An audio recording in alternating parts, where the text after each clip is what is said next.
Buonasera, buonasera a chi ci segue da casa. Vi invito ad alzarvi in piedi per iniziare il nostro incontro.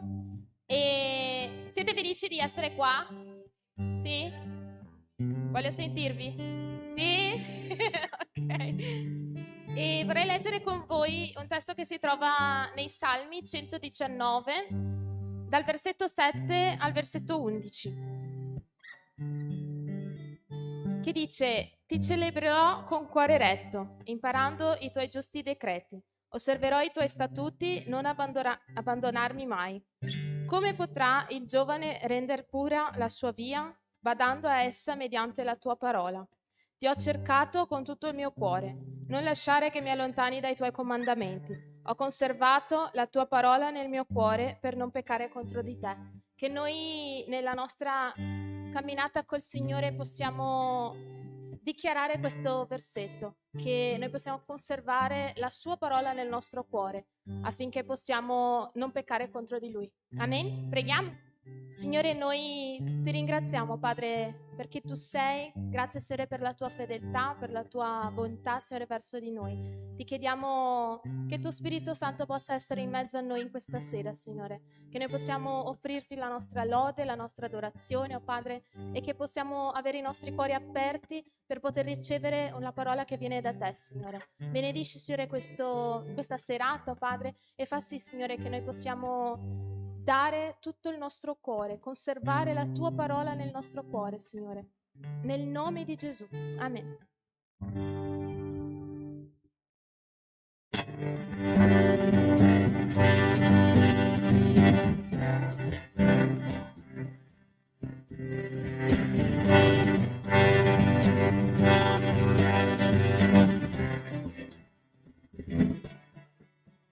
Tu sei santo, sei potente,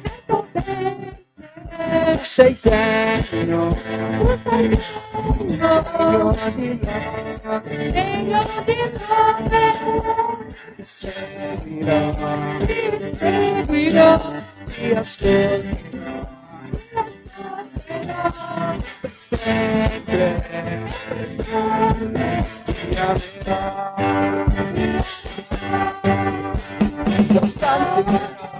Io loderò, io canterò, t'adorerò, mi prostrerò davanti a te. Io canterò, io loderò, mi canterò,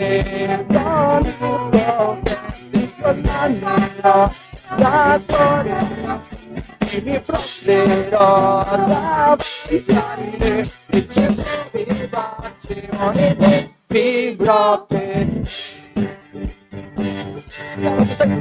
Tu sei santo,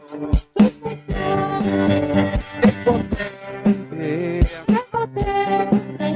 tu sei degno, degno di lode, ti seguirò, ti ascolterò, ti per sempre,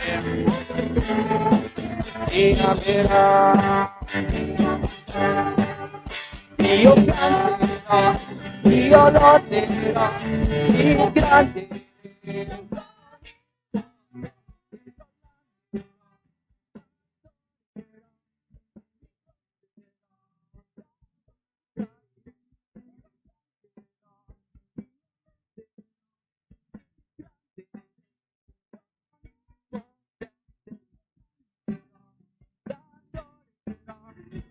Prostrerò davanti a te, riceverai pace ogni te.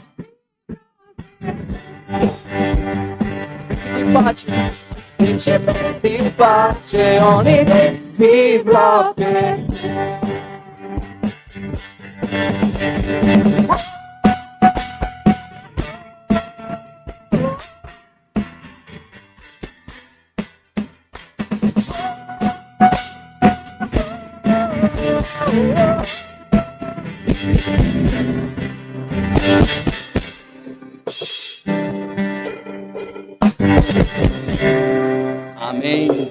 Chi oggi è venuto per adorare il nostro Signore? Alzate le mani. Bravi, grandissimi. Oggi è un dia speciale della settimana, un dia in cui possiamo cantare il nostro Signore, un dia in cui possiamo rendere il culto al nostro Signore, che lo facciamo con gioia, con allegria, perché Lui stasera è qua. Amen?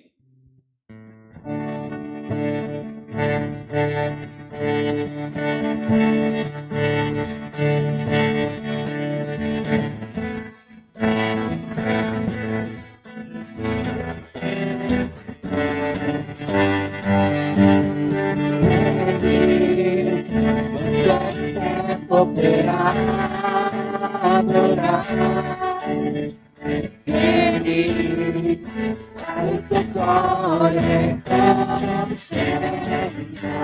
Vieni. Vieni, così stai per adorare. Vieni, così stai per adorare.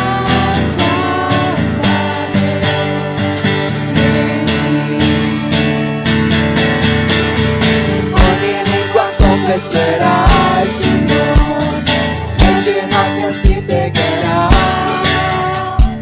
ma colui che in Dio crederà, il tesoro più grande avrà. Vieni, questo è il tempo per adorare. Vieni,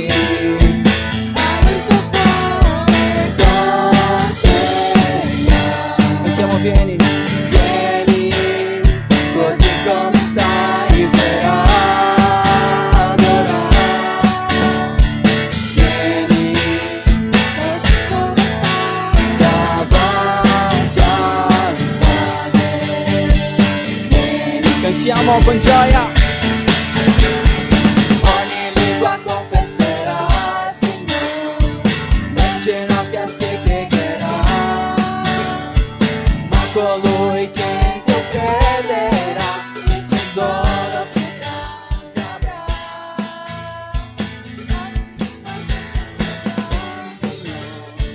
Le ginocchia si piegherà, ma colui che in Dio crederà, il tesoro più grande avrà. Cantiamo, vieni.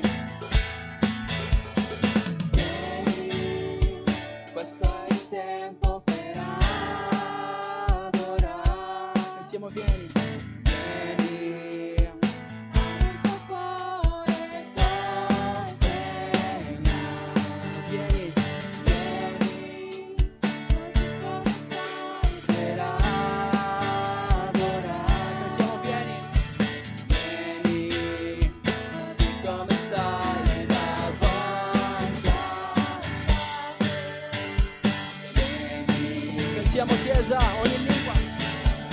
Ogni lingua confesserà il Signore, le ginocchia si piegherà, ma colui che in Dio crederà, il tesoro più grande avrà. Ogni lingua. Ogni lingua confesserà il Signore, le ginocchia si piegherà, ma colui che in Dio crederà, il tesoro più grande avrà.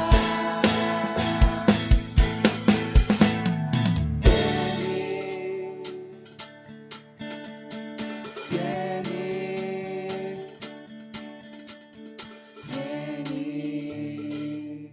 Amen. Possiamo cantare a Lui, che Lui vieni.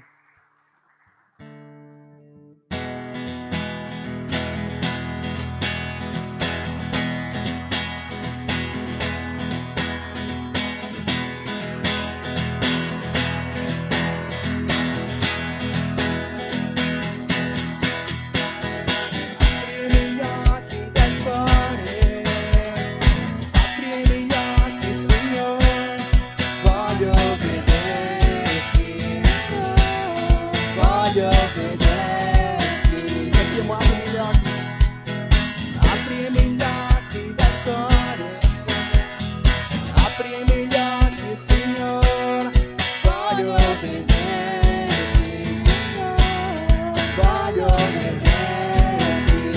vedere cosa? Vederti splendere, Signore, nella luce della tua gloria.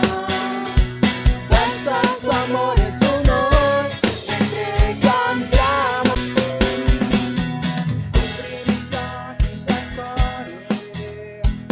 Aprimi gli occhi, Signore, voglio vederti, Voglio vederti. sentiamo, aprimi gli occhi, Aprimi gli occhi del cuore. aprimi gli occhi, Signore, voglio vederti, Voglio vederti. cantiamo vederti, Vederti splendere, Signore, nella luce della tua gloria. Versa il tuo amore su noi, mentre cantiamo Santo, Santo.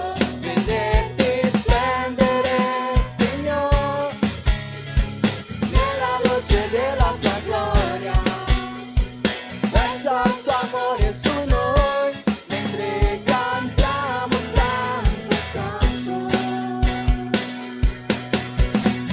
Santo, Santo, Santo, Santo, Santo, Santo, Santo, Santo, Santo, voglio vederti. Cantiamo Chiesa, Santo, Santo, perché Lui merita. Santo, Santo, Santo, Santo, Santo, Santo, Santo, Santo, Santo, voglio vederti. Cantiamo vederti. Vederti splendere, Signore, nella luce della tua gloria.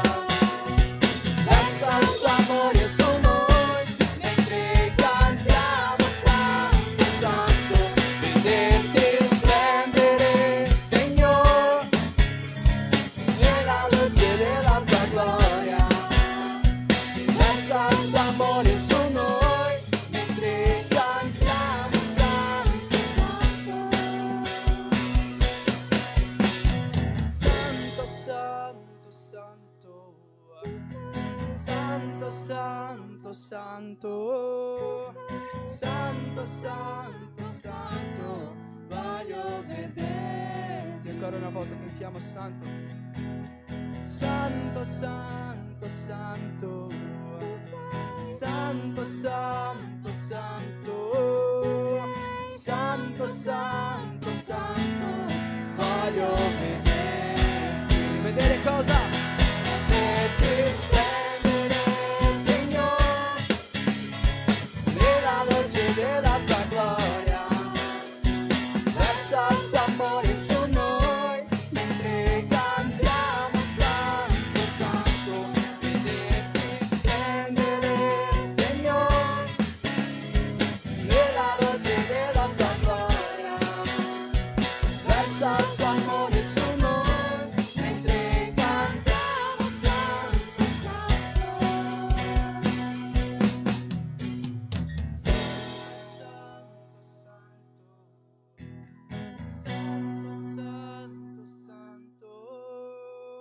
Santo, Santo, Santo, voglio vederti.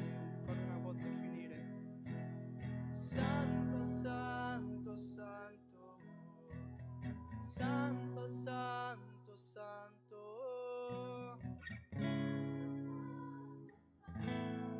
voglio vederti. Amen. Chi vuole vedere il Signore oggi? O ha già visto?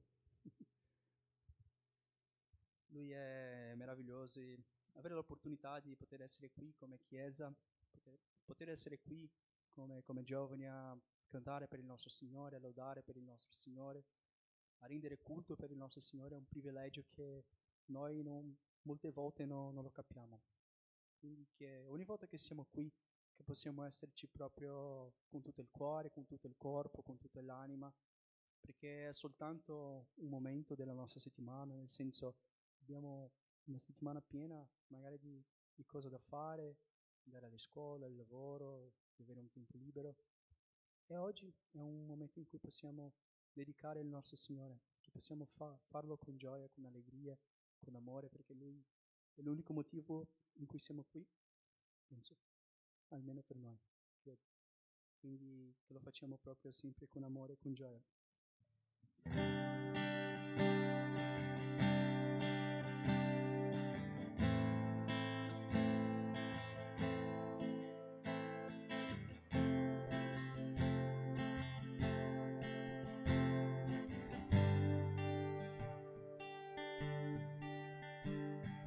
Tu sei un buon padre per me, mi hai adottato e mi hai dato il tuo nome. Abba, Padre, amo che mi chiami figlio, tu sei un buon padre per me, mi hai adottato e mi hai dato il tuo nome. Abba, Padre, amo che mi chiami figlio. Spirito Santo, canta dentro i miei polmoni. Abba, Padre, e il mio spirito grida, grazie per l'adozione. Abba, Padre.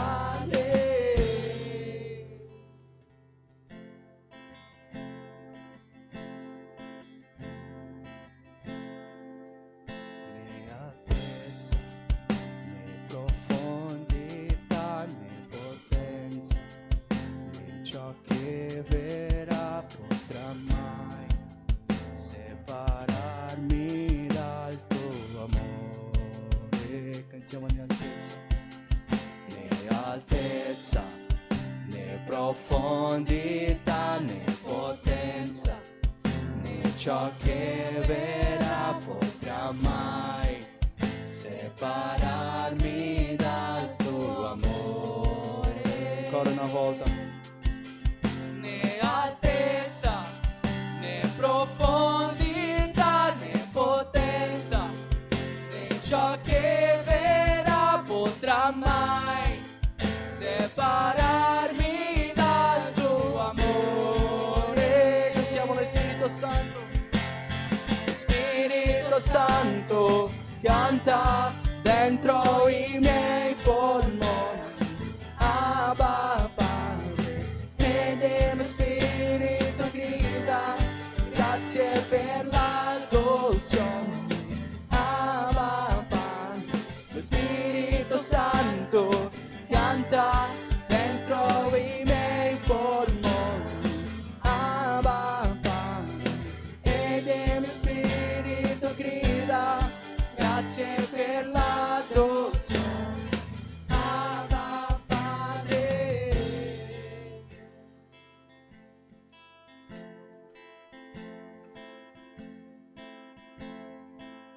Né altezza, né profondità, né potenza, né ciò che verrà potrà mai separarmi dal tuo amore. Facciamo ancora una volta. Né altezza, né profondità, né potenza, né ciò che verrà potrà mai separarmi dal tuo amore. Né altezza, né profondità, né potenza, né ciò che verrà potrà mai separarmi dal tuo amore. Lo Spirito Santo, lo Spirito Santo canta dentro i miei polmoni. Abba, Padre, ed il mio spirito grida, grazie per l'adozione. Abba, Padre, lo Spirito Santo canta dentro i miei polmoni. Abba, Padre, ed il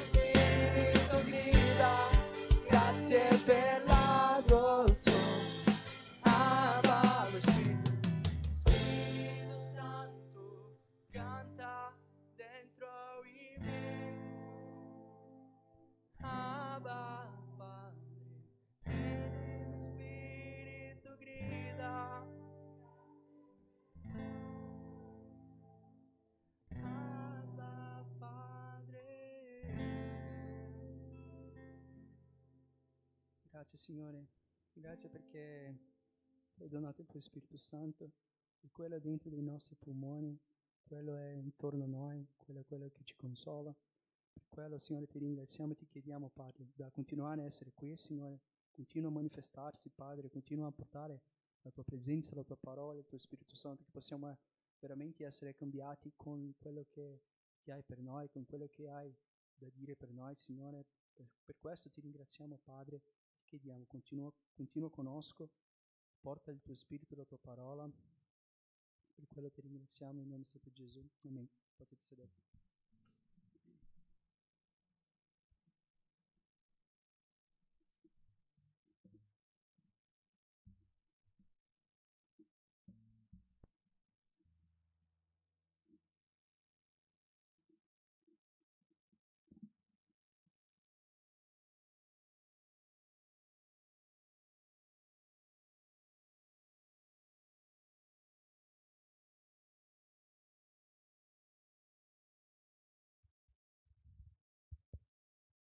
Amen.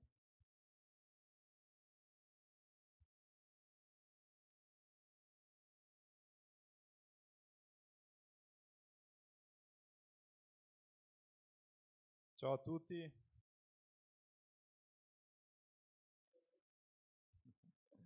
Ciao a tutti. Amen. Bene ragazzi, sappiamo che stiamo seguendo quindi la lettera di Giacomo, oggi non sarà diverso, parleremo un po' cioè finiremo, no? Il primo capitolo di Giacomo, quindi leggiamo dal versetto 21, anzi dal versetto 22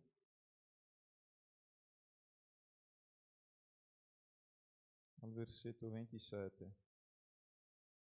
Quindi Giacomo 1, versetto 22 al versetto 27, che dice così: ma mettete in pratica la parola e non ascoltatela soltanto, illudendo voi stessi, perché se uno è ascoltatore della parola e non esecutore, è simile a un uomo che guarda la sua faccia naturale in uno specchio, e quando si è guardato se ne va, e subito dimentica com'era. Ma chi guarda attentamente nella legge perfetta, cioè nella legge della libertà, in essa persevera, non sarà un ascoltatore smemorato, ma uno che la mette in pratica. Egli sarà felice nel suo operare.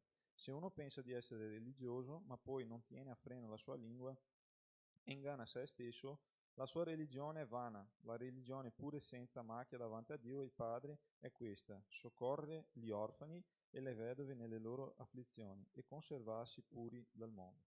Bene, quindi faccio un ripasso qua velocemente di quello che abbiamo visto, no, del contesto della lettera di Giacomo. Sappiamo che la lettera di Giacomo è stata indirizzata quindi a tutti i santi, tutto il popolo di Dio che sono stati sparsi per il mondo, e non solo ai giudei ma a tutti ai gentili, anche quelli che sono stati raggiunti da Paolo, che sono stati quindi convertiti al cristianesimo in quel momento, e indirizzata a questo popolo. Il primo punto quindi che possiamo vedere qua, chi l'ha scritta, no? Giacomo, il fratello di Gesù, che troviamo nel libro di Marco, capitolo 6, versetto 3 e 4. La parola che viene dal greco usata lì in quel caso è adelphos, che può designare sia un fratello che ha un legame di sangue, ma anche qualcosa di spirituale. Ma dato il contesto dell'epoca in cui è stata scritta, sappiamo molto bene che gli altri 4 Giacomi che sono stati citati nella Bibbia in quel momento, il più probabile è proprio quello fratello di Gesù. Lui presiedeva il Consiglio di Gerusalemme, era uno dei capi della Chiesa in quel momento, e quindi indirizzava questa carta non solo a dare supporto, ma soprattutto per dare qualche, diciamo, esortazione, che è tutto il contesto del Nuovo Testamento, che tutte le carte, sia quelle di Paolo sia questa di Giacomo, sono state indirizzate quindi alle chiese, cioè col fine di dare un'indicazione e soprattutto un'esortazione di quello che stavano facendo. Esortazione nel caso perché la dottrina è stata impiantata sia da Paolo sia dagli altri apostoli, quindi volevano proprio dare questa esortazione alla Chiesa che per un determinato periodo, determinato momento, hanno dimenticato oppure hanno lasciato di fare tutto quello che dovevano fare di quello che è stato piantato anticipatamente da loro. Quindi il contesto è questo, no? E Il secondo punto che noi dobbiamo sapere, che è quello che vi ho detto la scorsa volta, la motivazione. Cioè, se una persona scrive una lettera, dobbiamo capire chi l'ha scritta e perché l'ha scritta. Siccome Giacomo, quindi il fratello di Gesù, sappiamo che lui cercava appunto di dare questa esortazione, ma qual era appunto che Giacomo voleva trattare nella sua lettera? Era quello di dare la direzione di una applicazione pratica, no, della fede cristiana. Perché?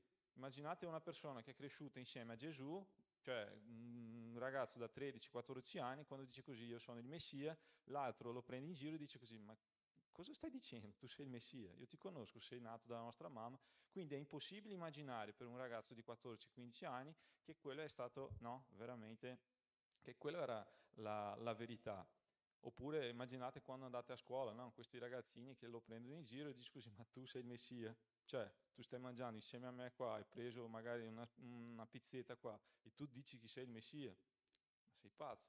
Quindi l'applicazione pratica era proprio questa, che dovevano dimostrare attraverso l'applicazione pratica della fede cristiana.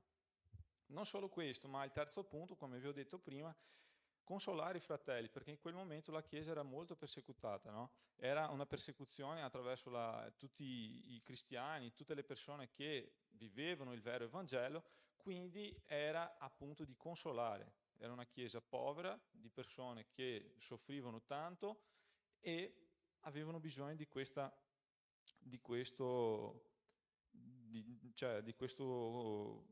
come posso dire, di questa parola, no? Per dare proprio questo supporto, non a livello finanziario, economico, ma soprattutto per ricordargli del vero Evangelo, che Gesù un giorno sarebbe ritornato e quindi era di fargli capire che dovevano proprio puntare su un'altra cosa.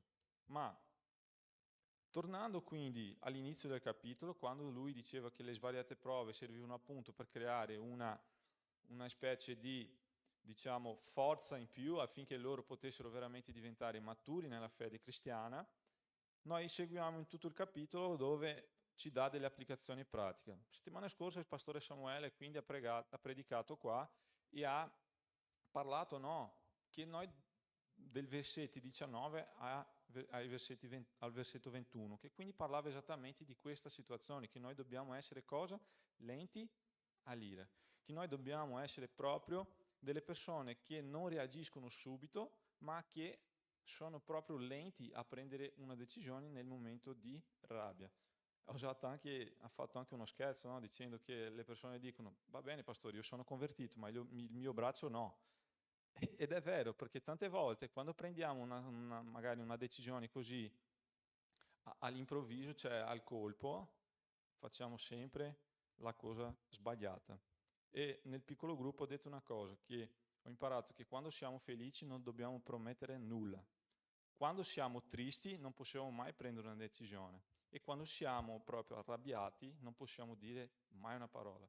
Ed è per questo motivo che ogni domenica, quando arrivo a casa, che sono contento che abbiamo vinto una partita, non prometto niente ad Amanda, perché so che posso... Non è scherzo. Comunque,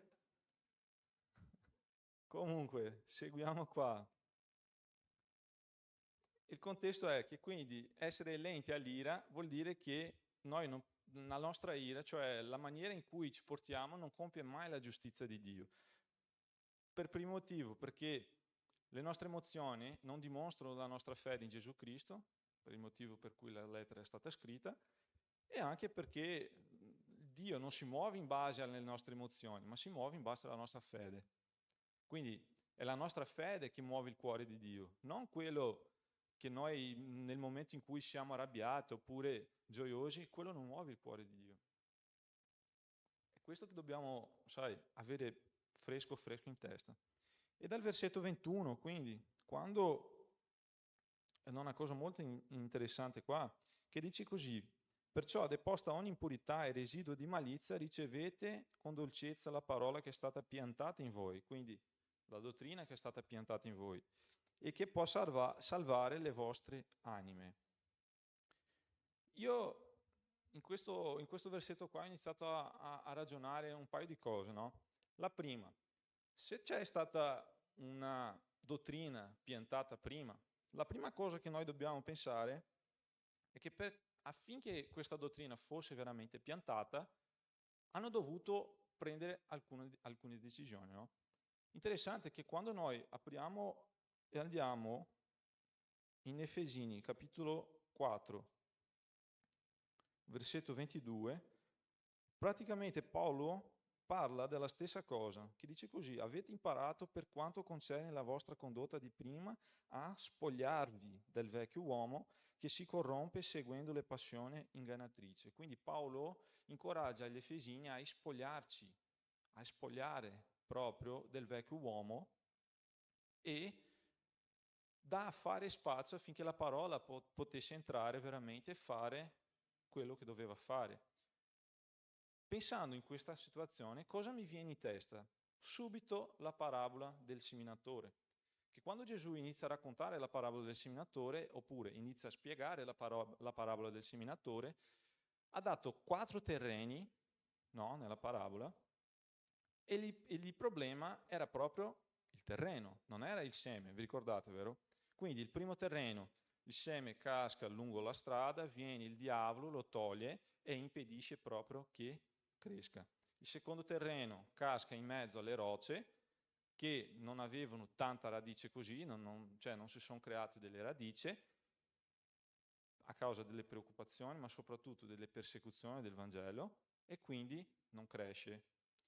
Terzo, casca in mezzo alle spine e vengono tutti i problemi di questo mondo, soprattutto l'inganno delle ricchezze, e non cresce proprio il seme. Il quarto invece è la terra buona, che casca, cresce e porta a 30, 60 e anche a 100 per uno.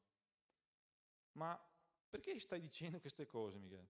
Allora, per primo, se noi sappiamo che quando Gesù risponde in Marco 13 la stessa parabola, ma risponde ai discepoli dicendo così, che quella era una parabola chiave, perché ha detto proprio così: se non capite questa parabola adesso, come fate a capire le altre?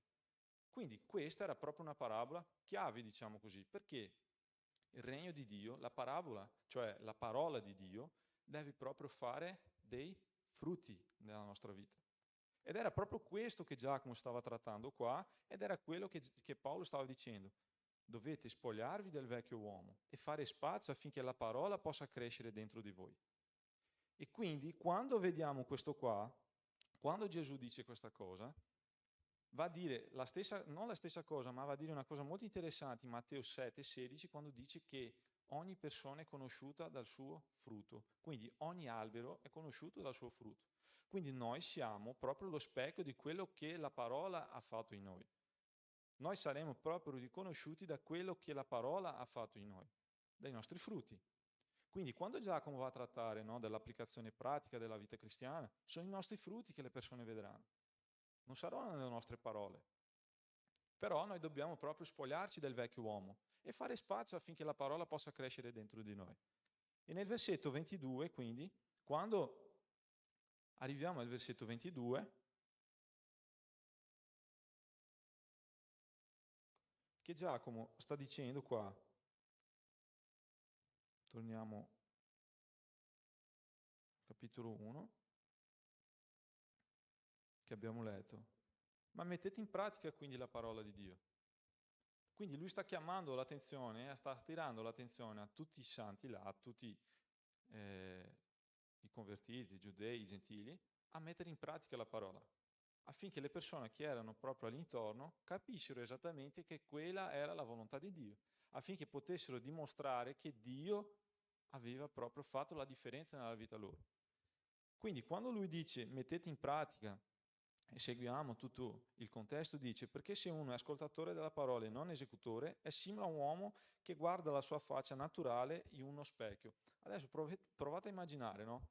Tu ti sei svegliato la mattina e magari sei un po' in ritardo, ossia per andare alla scuola, ossia per andare al lavoro, e che hai i propri capelli tutti scompigliati, no? Guardi allo specchio, vedi che i tuoi capelli sono scompigliati, però tu sai che sei un attimo in ritardo e devi fare proprio la colazione prima di partire. Vai in cucina e subito dopo ti dimentichi esattamente che hai i propri capelli tutti scompigliati e se ne vai. Parti, arrivi al lavoro, che con i capelli, cioè, che sono veramente un macello, e ti guardano e ti dicono così: ma da dove sei uscito?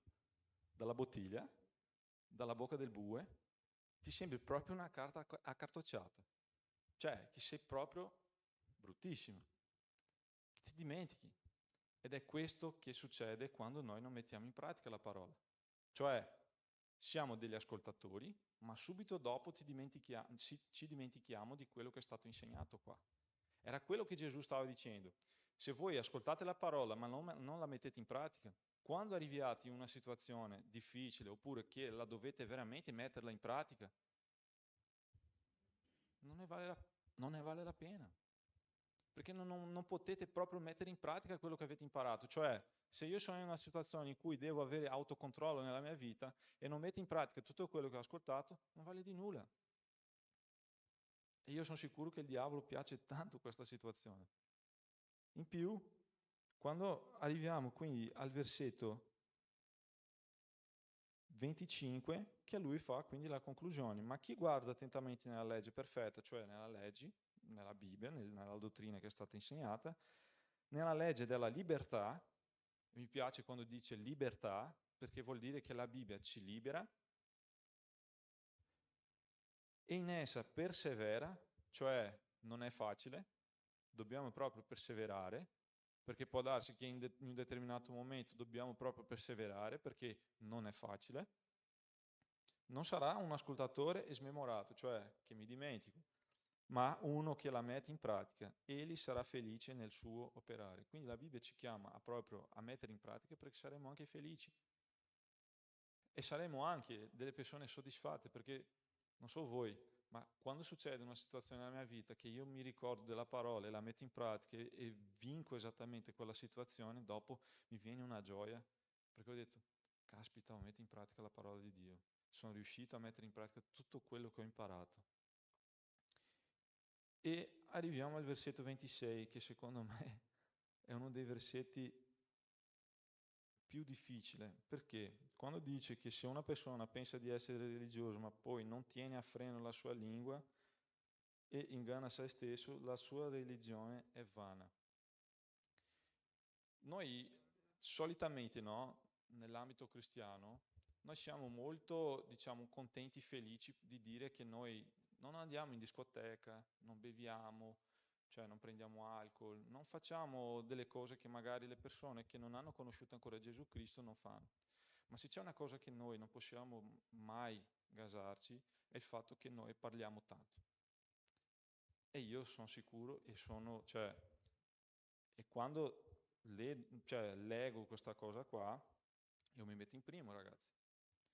Noi molte volte parliamo troppo, ma Giacomo ci sta chiamando a mettere un freno nella nostra lingua. Ma no, non è che noi parliamo tanto della parola di Dio, ma a volte parliamo delle cose che non sono necessarie. Ed è questo che Giacomo sta dicendo che noi dobbiamo proprio imparare e mettere in pratica. Che dobbiamo essere persone più sagge, che è quello che ci sta chiamando nell'inizio del capitolo. Che dobbiamo mettere il freno nella nostra lingua.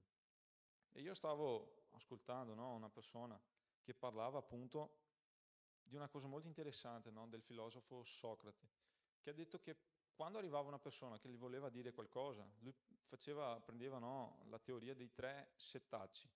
Il primo era la verità e chiedeva appunto alla persona, ma ascolta, questo che mi stai dicendo è vero? Se era vero, lui continuava. Se non era vero, lo fermava lì già subito. Il secondo era lui faceva, no, questa domanda, la bontà. Ma questo che mi stai dicendo, tu hai già riferito anche a quella persona che è coinvolta in questa cosa? Cioè, tante volte non lo facciamo. A volte la persona ci viene a dire una chiacchiera riguardo a un'altra persona e noi la sentiamo, ascoltiamo e il nostro orecchio, diciamo così, è sempre aperto ad ascoltare. Quindi Socrate faceva questa domanda, ma la persona sa esattamente di questo che mi stai dicendo? E la terza domanda, questo che tu mi stai dicendo è veramente utile per la mia vita? Era come se fosse dei coltelli, no? Li tagliava già subito, non li faceva neanche proseguire. E forse nella nostra vita è anche così che dobbiamo fare, no? Quando una persona, e soprattutto mettiamoci noi nella prima persona, quando io devo parlare qualcosa, oppure sparlare, o che non riesco proprio a frenare la mia lingua, devo proprio pensare, questo è vero. Secondo, è meglio che io dica questo a questa persona oppure vado direttamente a parlare con la persona e risolvere la situazione? Terzo, sarà utile? Edificherò la vita di questa persona?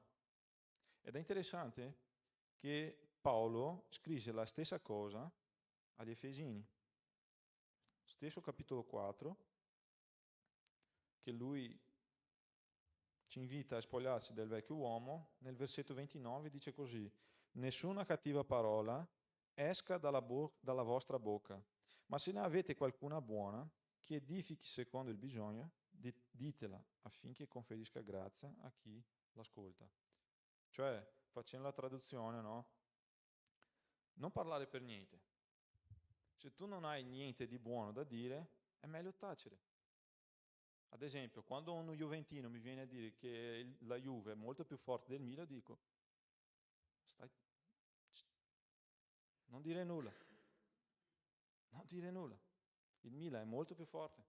Quindi, l'altra cosa che noi possiamo vedere qua è nel libro di Proverbi, capitolo 6. Versetto 16, dice che Dio odia 7 cose e delle 7, 3 sono correlati col fatto della nostra lingua. Guarda cosa dice: 6 cose odia il Signore, anzi 7 gli sono in abominio: gli occhi alteri, la lingua bugiarda, le mani che spargono sangue innocente, il cuore che medita disegni iniqui, i piedi che corrono frettolosi al male, il falso testimone che proferisce menzogne e chi semina discordie tra fratelli. Interessante, no? Quindi 7 cose che Dio odia, 3 sono correlati con quello che noi diciamo. Quando Giacomo va a dire questa cosa qua, quindi noi cristiani dobbiamo fare tanta attenzione, ragazzi, con quello che noi diciamo. Perché magari noi possiamo anche pensare, no? Va bene, dai, sto dicendo la verità, ma a volte la verità non serve in quel caso là. Non serve. E poi il capitolo 3 di Giacomo, lui va proprio a descrivere, no? Di maniera più approfondita a riguardo alla lingua. E io penso che noi studieremo un po' più avanti il capitolo 3, quindi non è che approfondisco tanto qua. Però lì va a dire esattamente questo: se noi possiamo controllare la nostra lingua, possiamo controllare tutto il corpo, che non può sgorgare dalla stessa fonte, dallo stesso posto, acqua dolce e acqua salata. Quindi se noi siamo cristiani e noi abbiamo il potere nella nostra lingua, il potere della nostra parola, dobbiamo pensare che attraverso la nostra bocca possiamo benedire, ma possiamo anche maledire. Quindi scegliamo il benedire e facciamo attenzione. Il versetto 26, quindi, che è la sequenza, cioè l'ultimo versetto,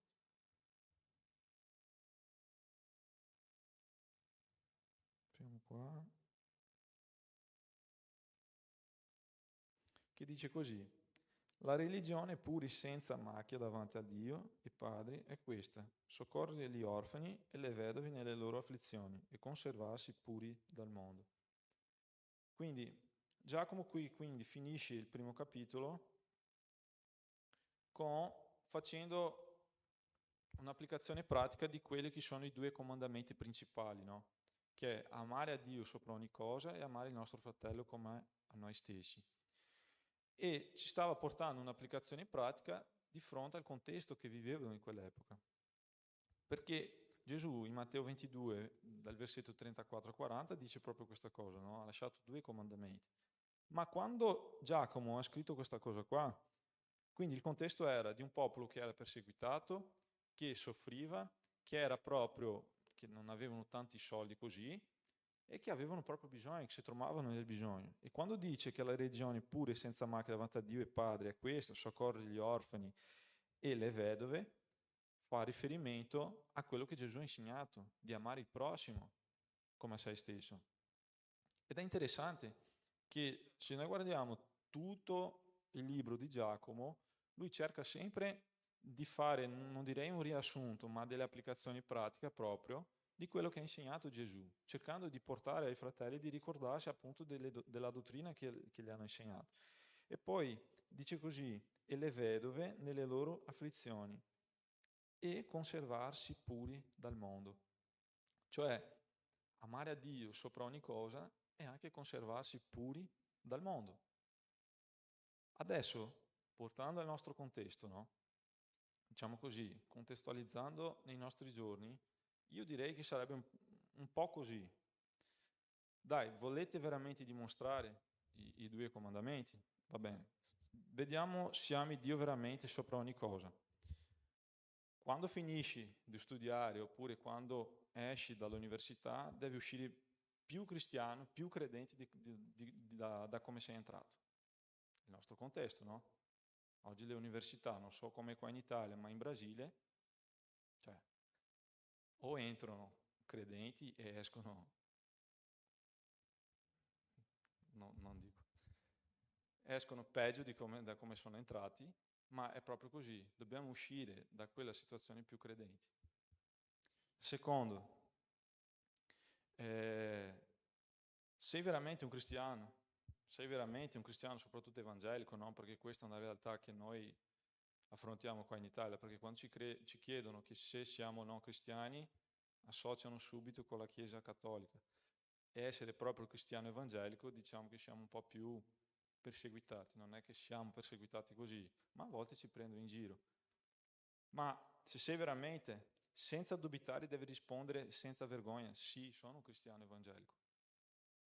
E non puoi, cioè, sono un cristiano evangelico, sono appassionato per Gesù. L'altra cosa, Gesù è più importante per me che le opinioni dei miei colleghi. Sia i miei colleghi di classe, sia i miei colleghi di calcio, sia i miei colleghi di lavoro. Cioè, Gesù è più importante per me. L'altra cosa, Gesù è molto più importante della mia macchina o dell'ostentazione di essere al Capanina Beach a Jesolo con i miei amici, solo perché voglio dimostrare che sono al Capanina Beach. Oppure io amo più Gesù Cristo nella mia vita. Lui è più importante nella mia vita. Quindi conservarsi puri dal mondo. Ok, adesso vuoi dimostrare veramente che ami il tuo prossimo? Dedichi il tuo tempo a lui. Perché oggi il tempo ha molto più valore del denaro. Le persone vendono tempo, no? Nei social. Un'ora con me costa 29,90. Io ti insegno a guadagnare i soldi solo per 50,90. È il tempo della persona. Oppure quando sono due professionisti, no? Che lavorano con la stessa cosa, quello che vale di più non è la sua laurea, ma è proprio il suo tempo. Vieni prezzato esattamente per il suo tempo. Quindi se vuoi, ami veramente il tuo fratello, dedichi il tuo tempo. Di quello che abbiamo parlato, no, il 1° maggio qua, riguardo al discepolato. Se ami veramente il tuo fratello, inizia a camminare con lui. Dedichi il tuo tempo. L'altra cosa, puoi aiutare nei ministeri della Chiesa, se ami il tuo fratello, a servire. Servi il tuo fratello qua in Chiesa. Un altro ministero che abbiamo qua, il ministero sociale, non sono solo ceste da consegnare, ma è una casa, è una famiglia che possiamo entrare, portare una parola, portare una Bibbia, pregare. Dedichi il tuo tempo. L'altra cosa, avere più pazienza col tuo fratello. E questa è una cosa che mi fa ridere qua in Italia. Perché le persone sembra che non hanno pazienza con noi. Facciamo una domanda e subito già ci rispondono male. Ma noi dobbiamo avere pazienza perché noi siamo cristiani. Siamo noi che dobbiamo dimostrare. L'altra cosa, dire la verità al tuo amico. Proprio la verità in faccia sua, non alle sue spalle. Guarda, stai sbagliando. Quindi dimostri veramente di avere amore per il tuo fratello quando dici la verità. E tante altre cose che possiamo, no, elencare qua. Ma quello che volevo sottolineare è un cristiano, e invito il Ministero di Lode adesso, Il vero cristiano è quello che dimostra attraverso le sue attitudini, cioè i suoi comportamenti, che sono veramente figli di Dio. Ma non è perché io devo dimostrare prima di esserlo, no. Perché quello che mi piace, no, nel ministero di Gesù è che lui cercava sempre di cambiare dal dentro verso fuori.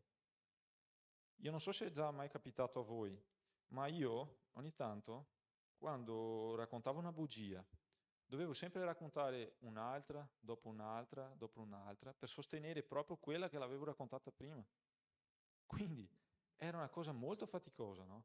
Perché dovevo sostenere una situazione di cui io non ero. Cioè, facciamo un esempio. Passo a prenderti con la mia macchina. Ma se io non ho la macchina, cosa devo fare?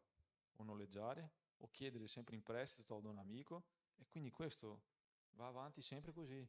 Ma Gesù, quando è venuto, ha detto, voi prima dovete esserlo. E quando noi siamo qualcosa, è molto più semplice di dimostrare. È impossibile dare dei frutti se noi non siamo, cioè se non siamo veramente cristiani. Quindi l'invito oggi è che noi diventiamo i veri cristiani, i veri figli di Gesù, quelli che credono nella sua parola, ma sanno che attraverso la sua parola troviamo non solo la libertà, troviamo la salvezza, troviamo, cioè, lo spoglio del vecchio uomo, come dice Paolo. Cioè, dobbiamo credere veramente che lui ha fatto la differenza, ma perché noi siamo cristiani, perché abbiamo la passione per Gesù, perché lui ha fatto la differenza in noi e così possiamo dimostrare. Quindi che questa lettera di Giacomo sia come un aiuto per la nostra vita, affinché possiamo veramente dimostrare per il mondo, a chi è attorno a noi, che non solo in chiesa con i nostri amici, ma in tutto il mondo, che noi siamo veri cristiani, che serviamo il nostro Signore, che Lui ci ha raggiunto, che Lui ci ha liberto, ci ha fatto liberi. Quindi questa è la parola che Dio ha messo nel mio cuore. Passo al gruppo di lode. Ma in chiesa vi invito a alzatevi in piedi, che possiamo cantare il nostro Signore con il cuore, a ricordare che dobbiamo essere sempre un cristiano meglio, che dobbiamo essere quelli che consigliano la parola del Signore Gesù Cristo in ogni posto in cui siamo. Amen?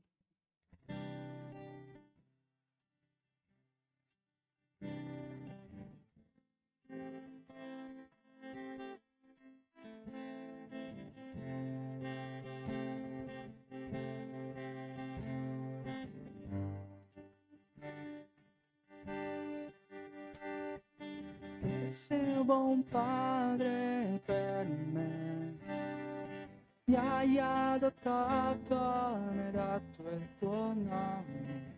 Abba, Padre, amore che mi chiami figlio. Tu sei un buon padre per me, mi hai adottato, mi hai dato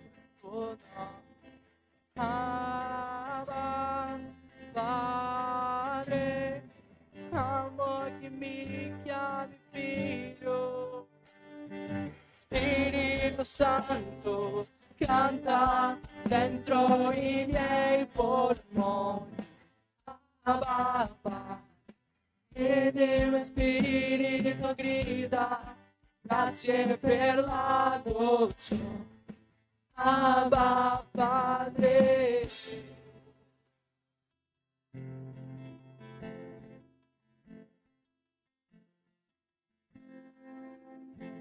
Altezza, profondità né potenza, ciò che verrà potrà mai separarmi dal tuo amore.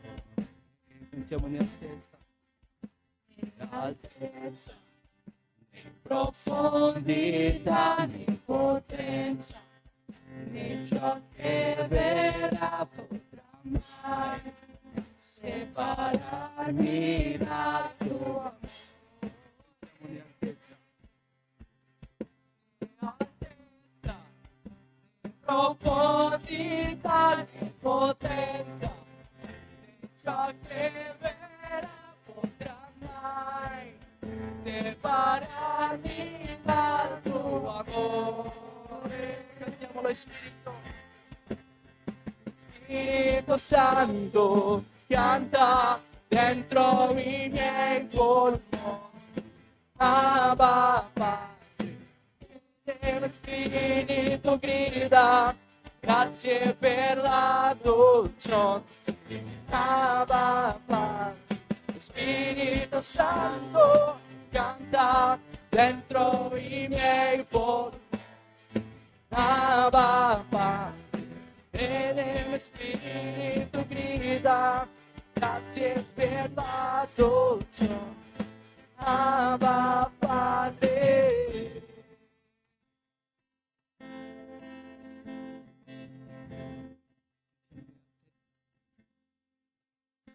Né altezza, né profondità, né potenza, ciò che verrà potrà mai separarmi dal tuo amore.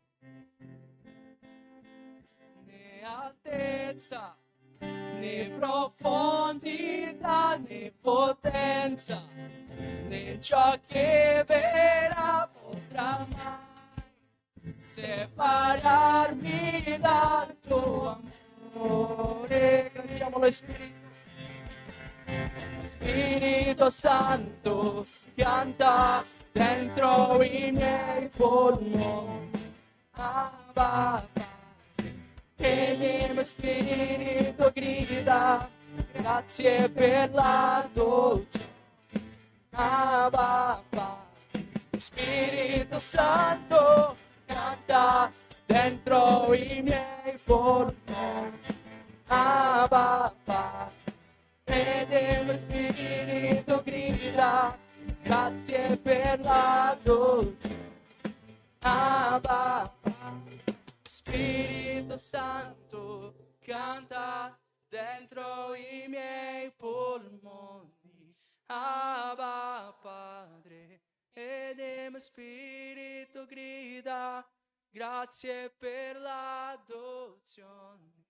Abba Padre. Grazie Signore, grazie Padre, quello che vogliamo dirti. Che sei stato lì quel giorno, Padre, hai dato il tuo figlio, Signore, e oggi abbiamo la possibilità, Padre, di avere una vita con te, di avere dei momenti con te, Padre. Per questo, Signore, ti chiediamo, Padre, che il Signore possa benedirci, Padre, che il Signore possa farci, Signore, più cristiani possibile, Padre, che in ogni posto in cui andremo, Padre, che in quello posto lì possiamo portare la tua parola, il tuo Spirito Santo, che possiamo fare la differenza, Padre. Sappiamo che tutti noi, Signore, siamo pieni di errori, Padre, siamo pieni di sbagli, Padre. Per questo, Signore, abbiamo bisogno della tua mano, Padre, abbiamo bisogno proprio del tuo potere, Padre, del tuo Spirito Santo, perché senza di quello, Padre, siamo uguali a tutti quelli che abitano qua a questo mondo, Padre. No, non siamo niente di speciale, Padre, senza il tuo Spirito Santo, senza la tua parola, senza il tuo sacrificio, Padre. Senza di quello, Padre, non siamo nulla. Per questo, Signore, ti chiediamo, Padre, che possiamo essere pieni del tuo Spirito Santo, Padre, pieni della tua parola, Padre, pieni del tuo sovrannaturale, Signore, perché abbiamo bisogno, Padre, abbiamo bisogno, per essere veri cristiani, Padre, abbiamo bisogno di quello, perché senza di quello non siamo capaci, Dio. Per questo possiamo cantare l'ultima volta, Spirito Santo. Spirito Santo, canta dentro i miei polmoni. Abba Padre, e il mio spirito grida.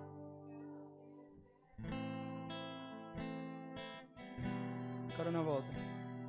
Spirito Santo, canta dentro i miei polmoni. Abba Padre, e nel mio spirito grida. Abba Padre. Amen. Abbiamo gli avvisi dopo un momento così. Vai. Sto scherzando. Buonasera. Bello. Buonasera. Grazie. 2 avvisi, faccio veloce. Primo avviso, campeggio. Ragazzi, devo dirvi che se non iniziate a fare l'iscrizione, no, anzi, perché finora abbiamo pochissime iscrizioni. Il campeggio è al fine mese, dal 30 al 2. Fra pochi giorni, 1 o 2 settimane più o meno, dobbiamo già pagare la caparra, però se nessuno vuole andare, allora facciamo meno di fare il campeggio. Quindi se volete andare, se volete far parte, se avete l'intenzione di partecipare al campeggio, vi invito a fare le vostre iscrizioni. Va bene? Poi, secondo avviso, anzi, prima di parlare dei piccoli gruppi, stasera abbiamo, non so se avete visto, abbiamo spostato la parte di media lì sopra. Abbiamo un nuovo PC, adesso dopo quasi un anno ormai siamo riusciti ad avere un PC.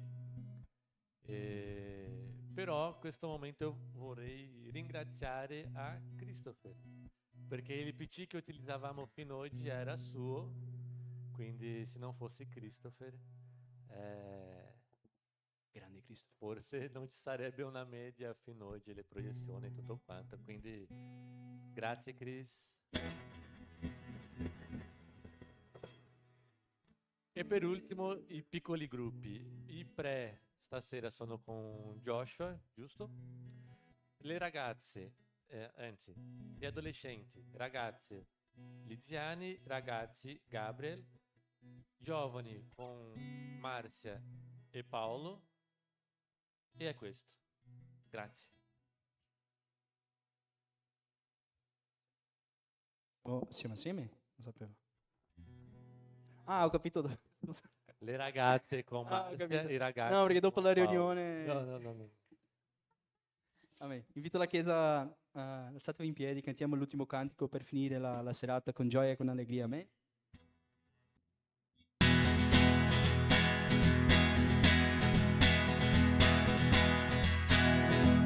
Aprimi gli occhi del cuore, aprimi gli occhi, Signore, voglio vederti, voglio vederti. Cantiamo con gioia, aprimi gli occhi del cuore, aprimi gli occhi, Signore, voglio vederti, voglio vederti. Cantiamo vederti splendere, Signore, nella luce della tua gloria. Versa il tuo amore su noi, mentre cantiamo Santo, Santo. Aprimi gli occhi del cuore, aprimi gli occhi, Signore, voglio vederti, voglio vederti. Aprimi gli occhi del cuore, aprimi gli occhi, Signore, voglio vederti, voglio vederti, vederti splendere, Signore, nella luce della tua gloria.